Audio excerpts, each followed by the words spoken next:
through of how to set up your guidebook for print. You want to make sure that you have bleeds built in. And as you can see here in this very utilitarian document, I do have some items that are bleeding. This image here with the color overlay, this page would appear not to have any bleeds except for this little color, this flag, these three colors here. And so even little things like that, you want to make sure that you're compensating for bleeds in your layouts. And you can see in my document setup, I have facing pages selected. So in InDesign, you want to have your facing pages checked. And as you can see, we just have 5 pages here. We don't have a back page because I'm just going through these few spreads. But you would have a front cover, the interior spreads, and then you'd have another spread because you want to do multiples of 4. So you'd have 4, 5, and then 6, 7, and then 8. So you'd always want to have multiples of 4 for your books. And that's because each spread is 1, 2, and then the back of it would be 3, 4. And they're printed in signatures like that, so you want to have multiples of 4, which we've talked about. So I have some basic margins here. My bleed is set up at an 1/8 of an inch. For most local printers, service bureaus like CalCopy, you'd want to actually have a 1/4 inch bleed, so 0.25. So when you go into when you set up your document, you should have the bleed and slug available when you're selecting everything. If you don't, you can set it up after in your document just by going File, and then document setup, and then you can add your bleeds here. Okay, so you can see that I'm here, and if I just hit W on my keyboard, I'll see that this is the actual setup of the file where I have my bleed here, and then I have any item that's like I said, going to be going beyond the page boundary. I have them bleeding in this manner here. So all you want to do is you want to make sure that all elements, color, overlays, photos, and everything are extended out to the actual bleed. And so remember, when you have a 1/4 inch that you have to compensate for, any image especially that you're using, you want to make sure that it's large enough, to be a clean image and not be pixelated, but also to extend to the size that you would need to compensate for your bleed. There are no bleeds on this page, so you don't have to worry about that. No bleeds on this page here. I mean, yeah, except for this one here on the spread. Okay? Other than that, it's all good. The other thing to think about is that when you have a setup like this, what's going to happen is your printer will often want you to set it up in single pages. And you can see here we have it set up as spreads. These are called reader spreads because this is how we are actually reading the document. This is how we're building the file.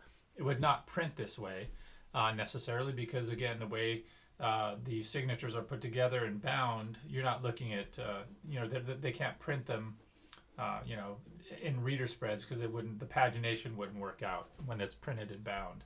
So you have to be aware of, that fact and know that they were in a service bureau scenario. You will often be asked to set this up as single pages with each page that has a bleed would have the bleeds built in, and so. For CalCopy, I spoke to them, and they can accept it in reader spreads like this as long as you have all of your bleeds and everything built in, and all of your, especially when you have elements going across the gutter, you want to make sure that they are set up properly. So on that note, let's say this, I don't have this here, and this is going to be an item that bleeds off that goes across the gutter, and let me see, I'm going to have to lock this layer here. Let me get my bleeds back. Let's see here. And so I just want to make sure that I'm extending everything to the bleed. That's good, that's good, that's good. I'm going to lock that layer so I can grab my photo here, which actually is is locked already. So now let me do this. I didn't realize the photo was locked.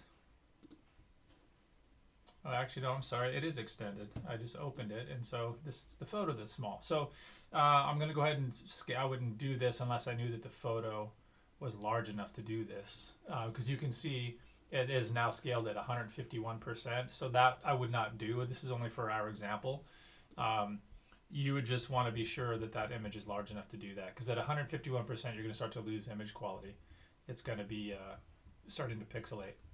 This FaceTime glitch there. So picking it back up, yeah, so we want to make sure that we have our spread set up And again, we wouldn't stretch an image that large, but if you do have an image or any kind of graphic element that's going across the gutter, you want to make sure that you take care of that before you get it prepped for print. So in order to do that, I have my item here that I've moved across the gutter to create this spread, this reader spread.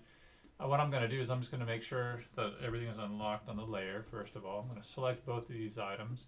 I'm going to copy them, and then I'm going to paste them in place. Edit, paste in place. And so now I have them here. And what I'm going to do is I'm just going to take this top one and move it over here.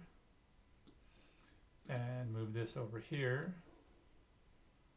Okay. And I see that now I have both of them. But I also have to remember I extended this original one. So I got to make sure that that one goes back as well. And then I have to lock that top layer and then touch the, make sure I'm grabbing the image box as well and move those both over. And so now I'm going to go ahead and unlock those. You can see that there's a little seam here. That might be a preview thing. You can zoom in and check. It looks pretty good, and you can always take care of it when you set them up in into the single pages. You'll be able to see them. So now I have them both set up here. I'm going to go ahead and go back here and drag this out. It's going to be finicky again here. 1 second. Make sure I have everything unlocked, and they're set up here on both pages. I'm going to go ahead and grab this page, move it over. It is annoying. There we go. Okay. So now you can see I have it both split up on both pages as I need, and it would be set up. The only thing I'd have to remember is make sure you have your guides on, because you'll see your printer would also want you to pull out the middle part here to make sure that it extends all the way to the bleed there as well. You're already taken care of on the other sides. This one you're good, except for in the gutter here too. Go ahead and make that set up so it's going across the bleed. And now you'll see you have all your single pages set up as you need them, and they would be ready to go to print. The cover is all ready for print already. And you would have more pages, obviously, for our purposes. It's always good to go into window links and make sure your links are good. You don't have any warning signs or anything. I'm guessing some of these are probably actually still in RGB. So they would, if your printer, depending on your printer, you'd probably want to make sure that all your images were already converted to CMYK. So that would be definitely something I would check out. And then let's say you've saved your document and you want to now export it or package it for print. All you're going to do is you're going to go to File, and you're going to hit Package, okay? And you would look for the warning here. So you'll see, okay, I have no missing links, which is good. But it's basically telling me that out of the 5, 3 use RGB color space. Okay, for my purposes, I'm not going to worry about it. The printer will convert for me. But in your case, you would most likely want to make sure that you want to have everything converted to CMYK first. And it might vary from printer to printer, so you might want to call and ask them, do you want images in RGB or CMYK? CMYK is obviously for print. It's just that sometimes they have color conversion software that does it for you, depending on the printer. So I would take care of it if I was going to send this to, say, like CalCopy. And then I would, so for now I would cancel this, and I would go back and make sure my images are edited and turned, to CMYK, and then I would do this again, okay? So for now I'm good. So I want to have everything selected. I want to have my fonts, linked images, they're all good, and everything's there. So that's the main thing. Then I would hit Package, and it's going to ask you where you want to send it. So I'm going to just send it to the tutorial folder that I've created here, the Guidebook Setup Tutorial. I'm going to go ahead and I want to have copy fonts checked. I'm going to have the link graphics, any of the linked elements, I'm going to have those included. You can include an IDML file, which is typically a good idea, just because if you're using a more current version of InDesign than, say, your printer, which would probably not be the case, but just in case, an IDML file saves it down to where someone can open the InDesign file in in an earlier version. And then a PDF is just good because it shows some preview. Okay, so sometimes they'll even use that to print from, but it's just good to have that as a preview so they know what they're looking for.